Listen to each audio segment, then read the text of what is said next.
Munich, November 8, 1939. The Burgerbräukeler beer hall is alive with noise, the warm smell of beer, the chatter of loyal Nazi party members, the echo of footsteps across the wooden floor. At the front, standing beneath the dim yellow glow of electric lights, Adolf Hitler begins his annual speech commemorating his failed coup of 1923, but hidden inside one of the hall's thick stone columns is a bomb. The man who planted it, Georg Elser, is not a soldier, not a spy. He's a carpenter from a small village in southern Germany, quiet, methodical, and utterly convinced that the only way to save his country and countless lives is to kill Hitler.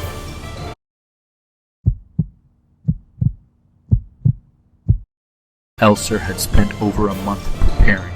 Night after night, after the hall had closed, he snuck inside, hollowing out the pillar by hand. He built a timed explosive with the precision of a craftsman, setting it to detonate at 9:20 p.m. At 9:07 p.m., something unexpected happens. Hitler finishes early. He steps down from the podium and exits through the back, rushing to catch a train. 13 minutes later, the bomb explodes. The ceiling collapses over the stage. 8 people are killed, 63 injured. Hitler is already miles away. One man's months of work, undone by 13 minutes. It would be the first of nearly 40 recorded attempts to assassinate Adolf Hitler, and the start of a grim pattern. Henning von Treschow was a decorated officer in the German army, a man who had once admired Hitler's leadership, but by 1941 his faith in the Führer was gone. The turning point came with the invasion of the Soviet Union. Treschow knew it was a military gamble bordering on insanity, and soon he learned of something even darker, the mass shootings of Jewish civilians in the occupied territories. To Treschow, Hitler was not just a bad strategist, he was a moral catastrophe. By 1943, Treschow had joined the inner circle of military conspirators determined to end Hitler's life. His opportunity came in March, when Hitler planned a visit to the Eastern Front. During a lunch stop in Smolensk, Treschow approached Lieutenant Colonel Heinz Brandt, an officer traveling with Hitler. Smiling casually, Treschow handed Brandt a package wrapped neatly in paper. "A gift for a friend in East Prussia," he said. 2 bottles of Cointreau. Inside was a bomb, armed with a pencil detonator that would ignite mid-flight, destroying Hitler's plane over Soviet territory. The package was placed aboard. The plane took off. For an hour, Treschow waited, but Brandt had stored the package in the unheated cargo hold. The extreme cold froze the detonator's chemical reaction. The bomb never went off. The next day, Treschow's co-conspirator Fabian von Schlabrendorf flew to East Prussia, retrieved the package, and replaced it with 2 actual bottles of liquor, just in time to avoid suspicion. Another attempt. Gone. Axel von dem Busche looked like the poster boy for Nazi propaganda, tall, blonde, blue-eyed, athletic. But behind the uniform was a man disgusted by the crimes he had witnessed in the East. In late 1943, von dem Busche volunteered for a suicide mission. The plan was simple but deadly. During a demonstration of new army uniforms to Hitler, he would conceal a British grenade in his pocket. Standing just a few steps from the dictator, he would pull the pin and detonate, killing them both instantly. The date was set, but on the eve of the event, Allied bombers struck Berlin. The train carrying the uniforms was destroyed. The demonstration was cancelled. A few weeks later, von dem Busche lost a leg to enemy fire. His chance, and his life as a frontline officer, was over. With von dem Busche out, the conspirators turned to 21-year-old Lieutenant Ewald Heinrich von Kleist. The proposal: he would present the uniforms instead and detonate the grenade in Hitler's presence. Von Kleist agreed, fully aware he would not survive. But fate intervened again.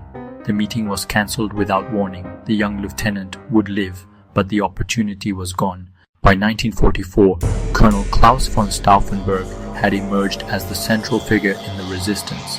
Wounded in North Africa, losing an eye, a hand, and 2 fingers, Stauffenberg returned to duty in Berlin with a new mission: to kill Hitler and dismantle the Nazi regime.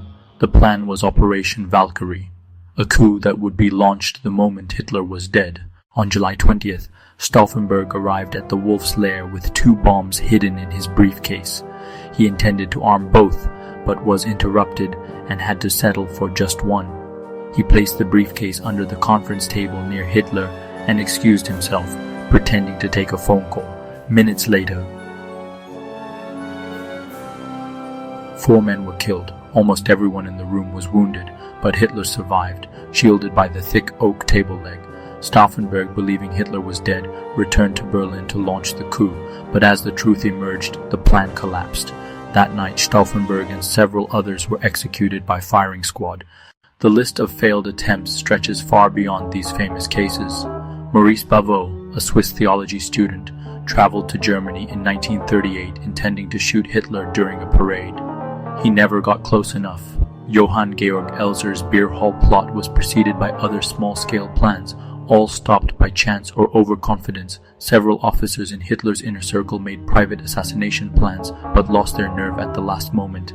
Each time, timing, chance, or Hitler's constant schedule changes ruined the plan. Hitler's survival wasn't pure luck. His security was obsessive.